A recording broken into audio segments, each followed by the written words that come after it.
de benzodiazepinas al paciente y ya despierta, a lo mejor se vuelve a dormir, pues ya le pones la bomba o le calculas bien el antídoto, ¿no? Entonces, la prueba terapéutica justo lo que busca es evidenciar un antagonismo o un agonismo de un receptor que está siendo alterado por el tóxico y que tú puedes clínicamente ver una evidencia inmediata de que este fenómeno fue interrumpido, ¿no?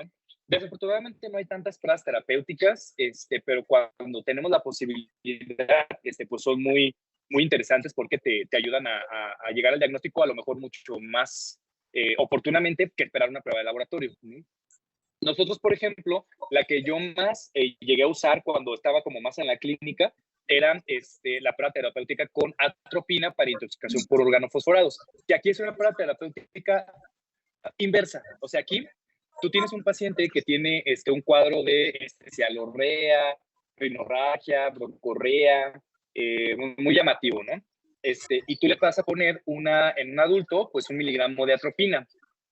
En alguien que no está intoxicado por organofosforados, si tú agregas 1 miligramo de atropina, inmediatamente lo llevas a la atropinización.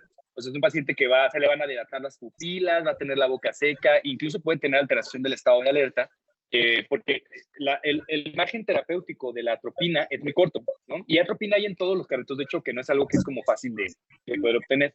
En un paciente que está intoxicado por organofosforados, si tú le aplicas atropina, pues no va a responder nada porque tiene totalmente bloqueado todas las vías parasimpáticas. Y entonces, a pesar de que tú estimules con atropina, pues no va a pasar nada. Lo vamos a ver en detalle bioquímicamente en el tema de plaguicidas, porque organofosforados es el plaguicida, ¿no? Es el que más muertes nos da, el que más cosas crónicas nos da. Pero pues bueno, es importante. Aquí estaría inversa, un fenómeno fisiofarmacológico, un fenómeno farmacológico que yo esperaría ver con 1 miligramo de atropina que no veo por una alteración bioquímica que tiene el paciente, ¿no? Entonces, pero bueno, es una de las pruebas terapéuticas que a lo mejor si trabajan ustedes en una empresa de plaguicidas o si los interconsultan, en algún momento, pues es una prueba muy útil para diagnosticar organofosforados. Pues bueno, similar a las pruebas terapéuticas son las pruebas con broncodilatador que hacemos en el abordaje de asma. Ustedes saben, cuando hacemos un paciente con asma, cuando estamos abordándolo para ver si es asma ocupacional, vamos a ver la respuesta que tiene el broncodilatador primero para llegar al diagnóstico de asma. Y segundo, podemos hacer unas pruebas de reto para ver si podemos estimular la broncoconstricción con algún alérgeno específico, ¿no? Estas pruebas casi no se hacen, las de alérgeno específico. Hay una unidad de asma que ahorita no estoy seguro si está activa todavía aquí en el centro médico, donde hacen este tipo de investigaciones, pero bueno, lo que nosotros sí hacemos y que tenemos en todos los servicios de salud del trabajo son los espirómetros para poder hacer las pruebas con broncodilatador. Y pues bueno, también es una prueba para ver si hay asma o si ya estamos ante una enfermedad pulmonar obstructiva crónica. Bueno, otra cosa es suspender la exposición. Les decía, en tóxicos que tienen vida media corta, como los solventes, los compuestos orgánicos volátiles tienen vida media corta en sangre, en orina, pero su fenómeno es a largo plazo, ¿no? Obviamente aquí no estoy hablando de los compuestos orgánicos persistentes, que esos son otro grupo químico. Los persistentes son sobre todo los que tienen cloro o flúoros. Estos no. Aquí estoy hablando de tolueno, quileno, benceno, los que en la literatura van a encontrar como BTX, que son aromáticos, y que, bueno, ellos al tener una vida media corta, si tú das unos días de incapacidad al paciente o quizás con el fin de semana o retiras de la exposición a la persona en el área de trabajo y la pones en alguna área administrativa, puedes ver cómo mejora el cuadro del síndrome del chico orgánico por solventes, ¿no? Porque es de vida media corta. Entonces, este tipo de pruebas también de suspender la exposición son muy útiles.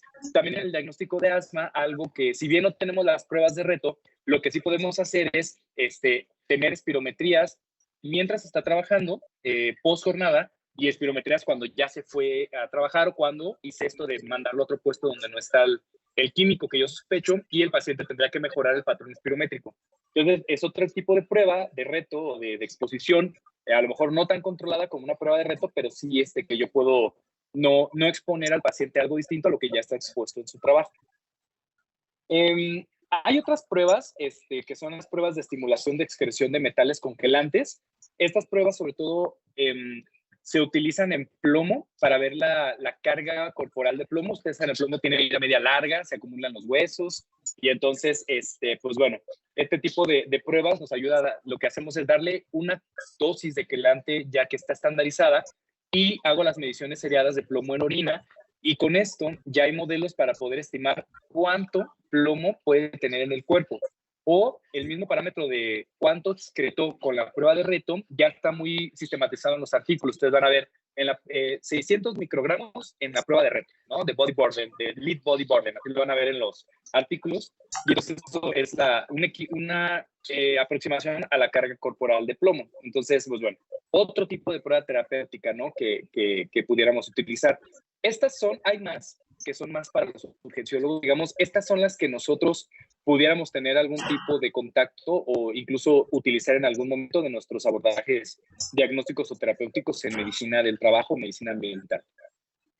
Si ustedes luego leen la otra, me la pasan, pero estas son las que yo he encontrado en la literatura, bueno, las que yo he usado.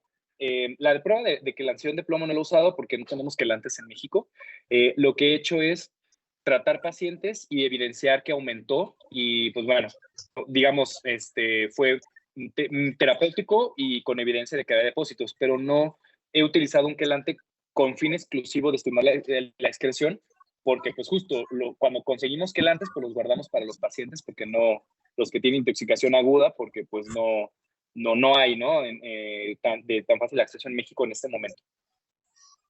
Y pues bueno, eso es en cuanto al punto 7, pruebas terapéuticas. Ahora sí llegamos al punto 8, que son las pruebas diagnósticas. Las pruebas diagnósticas estamos hablando de laboratorio, ¿no? Y bueno, cuando hablamos de pruebas diagnósticas, invariablemente queremos pensar en los estudios toxicológicos, o sea, la medición del químico en sangre, orina, aire exhalado, y en las cuestiones ambientales en pelo, en uñas, etcétera. Aquí tenemos que tener como muy claro que estas pruebas solamente van a servirnos cuando estamos razonándolo con la vida media. ¿Qué es lo que luego pasa? A veces a mí nos llegan aquí las consultas a nivel central del IMSS, diciéndonos, no, pues es que se están en una discordia a lo mejor el médico operativo de salud del trabajo y el coordinador clínico, ¿no? O el ACES. Porque pedimos el estudio toxicológico y pues no, unos dicen es que a lo mejor el cromo o el cadmio dio normal, entonces pues no se comprueba el diagnóstico, ¿no? Y el otro dice, no, pero es que clínicamente pues es una nefropatía que me cuadra con cadmio porque no hay otra causa y se exponía mucho cadmio de acuerdo a la historia clínica, ¿no? Entonces luego hay estas discordancias. Nosotros lo que tenemos que tener claro es la vida media. Acuérdense, ¿qué es la vida media? El tiempo que un tóxico tarda en reducir su concentración a la mitad. Es la vida media biológica. La vida media en sangre, el tiempo que tarda en reducir su concentración a la mitad en una muestra de sangre, ¿no? O sea, en la circulación central. Y la vida media de aclaramiento urinario, pues bueno, el tiempo que va a tardar en reducir las concentraciones a la mitad en el flujo urinario, ¿no? Entonces, sí tengo que tener muy claro que en qué matriz lo voy a medir y si todavía estoy en tiempo de medirlo. Que es algo que desafortunadamente nos pasa a los médicos de salud en el trabajo, y hablando de lo institucional, que los pacientes con estas enfermedades raras, donde el médico tratante no sospechó, nos llegan a veces para un dictamen de invalidez o nos llegan porque ya en los grupos de trabajo médico porque están en una incapacidad prolongada. Entonces, pues son pacientes que ya tienen mucho tiempo que no están expuestos. Y entonces, en esos casos, a veces, pues ni conviene tanto hacer la prueba, porque si yo teóricamente sé que ya no me va a dar, o que lo que estoy viendo en un paciente son secuelas, no estoy viendo el momento agudo o el fenómeno de exposición, ¿no? Entonces, pues a veces no tiene tanto sentido. Esto me pasa con plomo, porque luego a veces el plomo tiene vida media muy larga, debería de encontrarlo aunque tenga un niño en incapacidad, o sea, en hueso, no en sangre su vida media es de 30 a 40 días. Entonces, ahí lo que nos convendría es una prueba de estimulación de excreción de metales, si es que pues tuviéramos mayor accesibilidad a los quelantes en este momento. Pero eso sería lo técnicamente correcto. Si yo quiero diagnosticar que alguien tiene un fenómeno por plomo, aprovechando que en este metal está bien estandarizada esta prueba, pues yo podría utilizarla en lugar de una medición simple de plomo en sangre, ¿no? Los estudios de imagen, ya hablamos de varios, el manganeso en una resonancia magnética, en una intoxicación aguda por fosfuro de zinc, pues el zinc se ve en la radiografía. Sobre todo esto nos ayudan en el caso de metales. En el caso de compuestos orgánicos puede haber algunas alteraciones no tan características, pero que te van a ayudar a armar tu diagnóstico, ¿no? Por ejemplo, los solventes que hemos estado hable y hable, bueno, pues van a tener atrofia de la sustancia blanca y, pues bueno, difusa. Entonces, pues bueno, yo ya puedo ahí como hacer un diagnóstico. O si el radiólogo me reporta, ¿cómo se llama esto? Encefalopatía, ahorita me acuerdo el nombre. Hay chiste que es blanca, o sea, es una encefalopatía donde ven puntos blancos, y eso cuadra mucho con algunos tóxicos, sobre todo con algunos plaguicidas. Entonces, bueno, ahí a lo mejor no es tan característico, pero si la literatura reportan un patrón en resonancia o en tomografía, pues es algo que nos va a ayudar a llegar al diagnóstico. Bueno, no se diga las radiografías que ya hablamos de las neumoconiosis, que estas sí son características, ¿no? Tanto la asbestosis, la neumoconiosis de los trabajadores de minas de carbón y la silicosis, pues tienen patrones característicos, ¿no? Y bueno, si no, lo que nos va a tocar es tener un laboratorio clínico, un estudio de laboratorio clínico que sea compatible. Y aquí es donde tenemos que ser como más, estudiar muy bien los mecanismos. Les decía en la primera clase que la toxicología es mecanicística, o sea, lo que estudiamos son mecanismos de cómo el tóxico hace el daño, ¿no? Entonces, si yo estoy pensando en una intoxicación por cadmio, en un trabajador que tiene algunos años de exposición, y puedo reconstruir la historia de cómo fueron diagnosticándolo, o me toca a mí diagnosticarlo, entonces, ¿qué voy a buscar yo? Un patrón compatible con cadmio. ¿Cómo es? El cadmio empieza siendo una tubulopatía. Entonces, es una nefritis tubular, y cómo se ven las nefropatías tubulares, pues vamos a ver alteraciones electrolíticas en urinarias, podemos tener glucosuria sin hiperglicemia, podemos tener microalbuminuria, y que luego va progresando, ¿no? Va aumentando la concentración de albúmina o de proteína. Podemos tener proteínas de bajo peso molecular en etapas más tempranas sin albúmina todavía, por ejemplo, beta-2 microglobulina en orina, etcétera, ¿no? O sea, hay patrones de la enfermedad que me van a decir, sí, esto es compatible con cadmio, ¿no? No una glomerulonefritis, por ejemplo, ¿no? Una glomerulopatía. Pero si estoy pensando en plomo, entonces el plomo, el patrón es una nefritis túbulo intersticial, donde hay un componente tubular, a lo mejor sutil, que se puede incluso ver por la excreción de ácido úrico, porque además influye ahí en algunas enzimas, y a nivel glomerular, pues tengo la afectación que me está tumbando la tasa de filtración glomerular, ¿no? O sea, yo tengo que saber los mecanismos, estudiarlos desde luego, para poder inferir que el estudio clínico de laboratorio general es el que me está explicando esta historia natural de la enfermedad de desintoxicación. Entonces ya no se vuelve tan fácil. Y esto es lo que más nos sirve a nosotros como médicos de trabajo y médicos ambientales, porque es el cuadro que nosotros más vamos a ver. Les digo, los estudios toxicológicos son útiles. Hemos trabajado mucho para que podamos pedir estudios toxicológicos. Afortunadamente, hoy en día ya podemos pedir metales, podemos pedir solventes, varias cosas en los laboratorios. Sin embargo, hablando del diagnóstico, no de la prevención, del diagnóstico, lo más útil es esto de acá abajo, es lo clínico, porque es el escenario que nosotros vamos a ver del paciente independientemente de una prueba positiva o negativa en el estudio toxicológico. Y pues bueno, hay algunos estudios más novedosos. La difracción de rayos X que me puede ver los depósitos metálicos en huesos, se usa igual en plomo.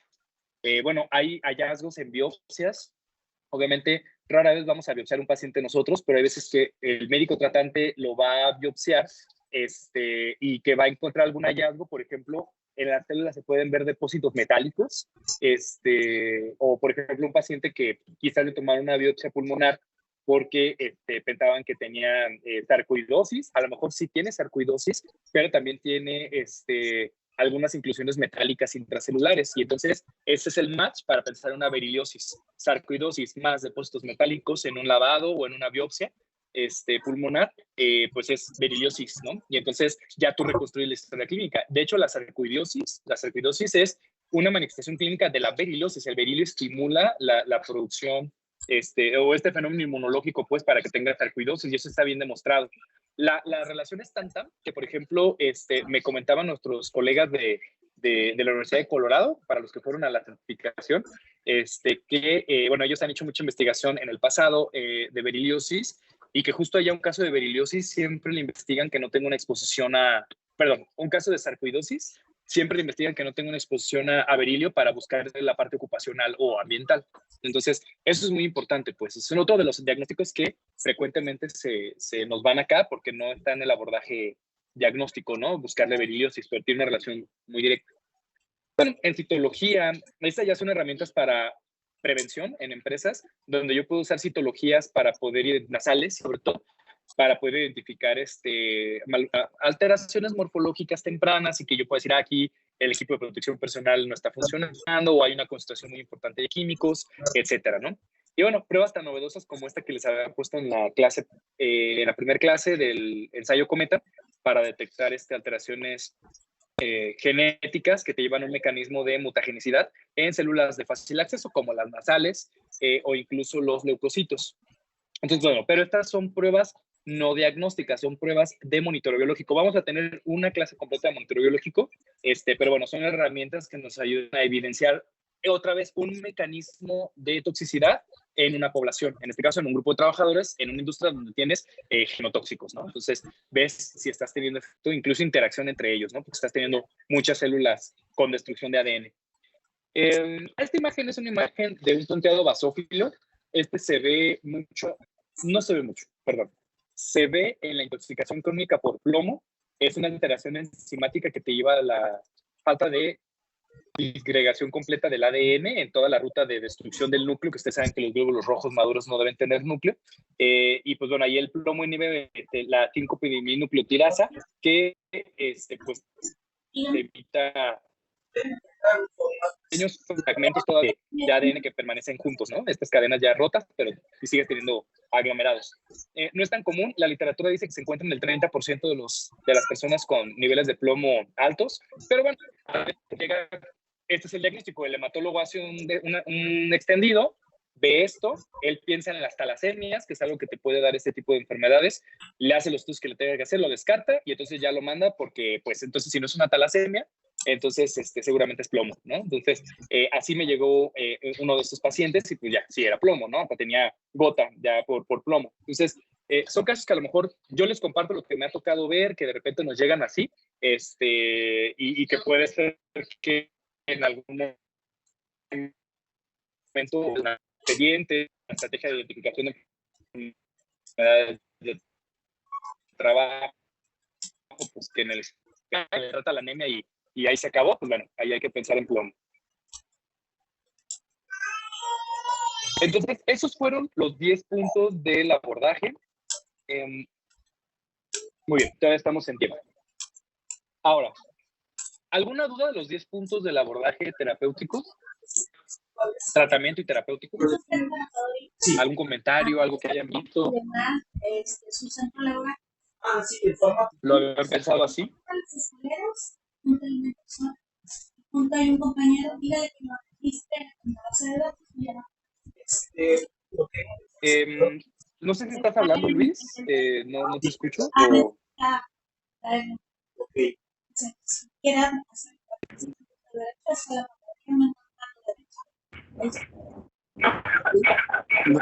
Es que hay un relajo aquí, doctor, en el aula y preguntaba si había...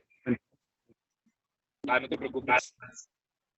Creí que nos ibas a contar tu último caso clínico que resolviste con esa metodología. Muy bien. Ahora, vamos entonces.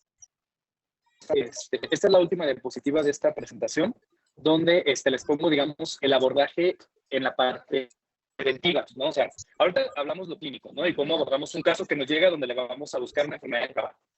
En este caso, es el abordaje de lo que hace el médico en la parte de prevención, ¿no? Y en el abordaje de enfermedades ocupacionales, como para darle link, sobre todo esto último que estamos hablando de las pruebas de monitoreo biológico. Cuando estamos abordando un evento donde puede ocurrir un fenómeno de exposición en una empresa, nosotros tenemos, digamos, 4 grandes momentos, ¿no? Tú puedes evaluar la fuente, o sea, de dónde está saliendo el tóxico.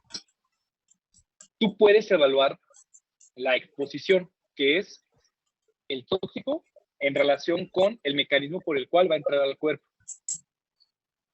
Tú puedes evaluar la dosis respuesta, o sea, la concentración a la que se exponen y el efecto que puedas tener a la salud. Y esta información de estos 3 pasos anteriores, tú vas a caracterizar el riesgo, ¿no? Prácticamente eso es lo que hacemos en prevención de intoxicaciones en las empresas. ¿A qué se refiere evaluar la fuente? Evaluar la fuente es tener bien caracterizadas las sustancias a las que se exponen las personas. Puede ser un residuo que yo no sé qué tiene y entonces tengo que mandar a estudiar el residuo. Hay normatividad al respecto donde se le hace la evaluación CRIT para ver pues, si es corrosivo, reactivo, inflamable, o sea, que pueda generar incendios, o tóxico. Y hay toda una marcha toxicológica. Ese término a mí me choca, pero bueno, hay un listado de sustancias químicas que le tienen que medir a todos los residuos porque son las sustancias químicas reguladas y peligrosas para el ambiente, ¿no? Pero bueno, me puede dar una idea, y vienen metales, vienen plaguicidas. Si yo tengo un trabajo de residuos, que en la empresa se dedica a algo relacionado con el residuo de un proceso, que esto es muy común, hay muchos trabajadores que se encargan de esta parte, incluso de reciclarlos o de disponerlos, pues bueno, tendremos que caracterizar el residuo. Si hay un trabajador expuesto a aguas residuales, pues bueno, hay normas para caracterizar el agua residual. Pero aquí lo que les quiero dar es que te mide los tóxicos en la fuente, ¿no? En el agua, en el aire, en la chimenea que la empresa manda sus emisiones a la atmósfera, entonces en la chimenea la mides, en los suelos, ¿no? Pero aquí no estamos hablando de su relación con la exposición humana.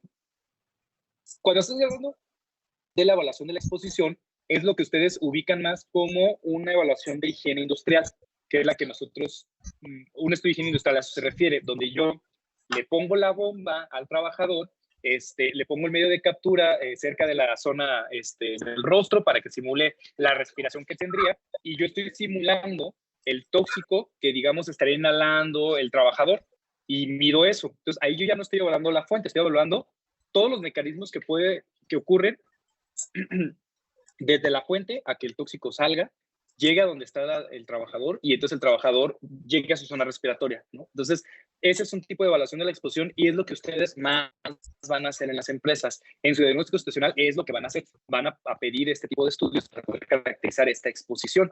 ¿Y qué van a hacer? Compararlo contra un valor que epidemiológicamente ha demostrado que arriba de él o abajo de él puede haber ciertos desenlaces en salud. Entonces, eso es lo que hacemos en la evaluación de la exposición. Buscas una medición que te ayude a predecir un efecto, o sea, que si tú no cortas esa exposición a esos niveles que pudieran haberte dado altos, vas a tener el fenómeno de negativo en salud eventualmente, ¿no? Entonces, a eso se refiere la evaluación de la exposición. Aquí puede ser la evaluación ambiental, como yo les decía, o la evaluación de biomarcadores de exposición. Entonces, evalúo con la bomba gravimétrica qué tanto tóxico está llegando a la zona respiratoria o evalúo los indicadores que me están diciendo que la sustancia se absorbió, si quizás se metabolizó y se está eliminando por la orina o está llegando a concentraciones importantes en sangre o está siendo eliminada por el aire exhalado, que son las únicas matrices que nosotros usamos en medicina del trabajo. Aire exhalado, orina y sangre. Son las validadas. En la evaluación de la dosis respuesta, esto es lo que nosotros conocemos como vigilancia a la salud en el trabajo, que es evaluar, ya sea clínicamente o con estudios de laboratorio, que no me están diciendo exposición, sino me están de evidente mecanismo fisiopatológico de daño que pues está ocurriendo, ¿no? Hay biomarcadores de efecto tempranos, como la prueba del ensayo Cometa, la que les decía de las mucosas nasales, es una prueba súper sensible porque no te está hablando de enfermedad, te está hablando de que está ocurriendo un fenómeno de mutagénesis, posiblemente tóxica, a nivel nasal, ¿no? Entonces, es un mecanismo que si no para, pues puede ocurrir en otras células del cuerpo, pero por ahora está ocurriendo en la nariz y me sirve para evitar la exposición y ver después que esto haya cambiado, ¿no? A eso se refieren estos indicadores de efecto.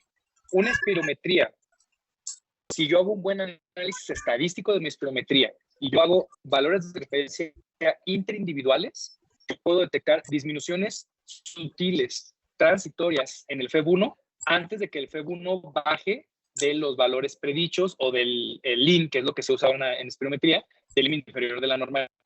Si una espirometría ya sale abajo del LIN, ya es una enfermedad de trabajo, porque ya está fuera de la normalidad de la población, ¿no?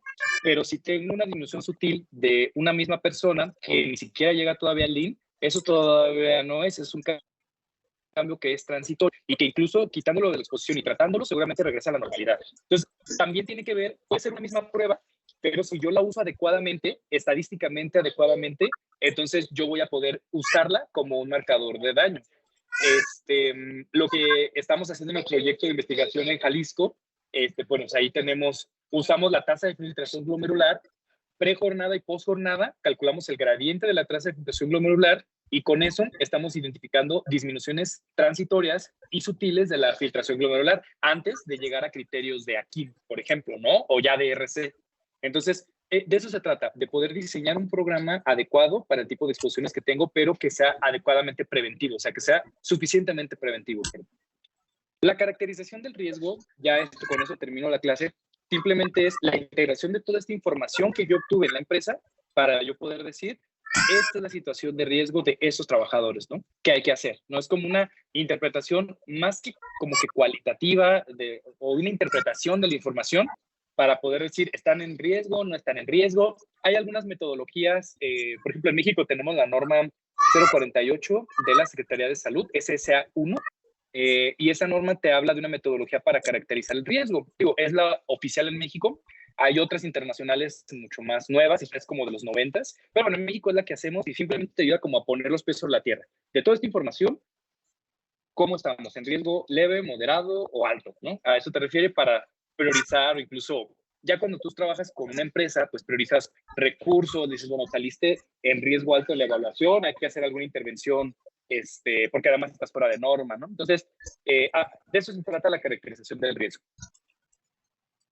¿Alguna duda o comentario? Vimos los dos abordajes. El segundo lo vimos muy rápido, lo vamos a ir viendo en cada tema, qué se mide en ambiente, qué se mide en biológico, pero en general yo quería que ustedes tuvieran como los dos esquemas, ¿no? El esquema del abordaje clínico, que es como el más detallado, y el abordaje del esquema en el estudio del riesgo en una empresa y que se puede interpolar a poblaciones, pero nosotros pues lo basamos más en empresas. ¿Alguna duda, comentario? ¿No les gusta? ¿Ustedes van a sacar su metodología? No, muy claro. Muchas gracias. Entonces, nos vemos en la siguiente clase. En la siguiente clase, les voy a pedir, por favor, que estudien, vamos a empezar con intoxicación por, compuestos sintéticos. Les voy a escribir en el chat cuáles son los compuestos sintéticos que vamos a ver, que son productos de la polimerización de productos químicos, ¿no? Entonces, este tipo de productos, las exposiciones son raras, pero dan algunas cosas patognomónicas. Y pues bueno, esa es una clase corta, no nos metemos a profundidad, pero me interesa que identifiquen los cuadros clínicos para que esos diagnósticos no se les vayan. Entonces, bueno, en concreto, se los mando, es isocianato de tolueno, es monómero de cloruro de vinilo, es vamos a alcanzar a ver ¿Quieren algo? el PVC, vamos a ver el metacrilato de metilo y creo que ya. Si me acuerdo de otro que vayamos a ver, se los mando. Son 4. Por ahí hay otro que se me está escapando que quiero que veamos en el curso, porque aparte viene en el programa operativo, entonces por ahí alguna preguntilla que les llegue en algún examen o algo, pues son de esos temas, pues por eso me interesa verlos, porque son raros, pero sumamente preguntables porque tienen cosas patognomónicas, ¿salen? Muy bien, bueno, entonces nos vemos la siguiente clase. Hasta luego. Muchas gracias. Buen día, gracias. Gracias. Gracias. Ay, tu grabación.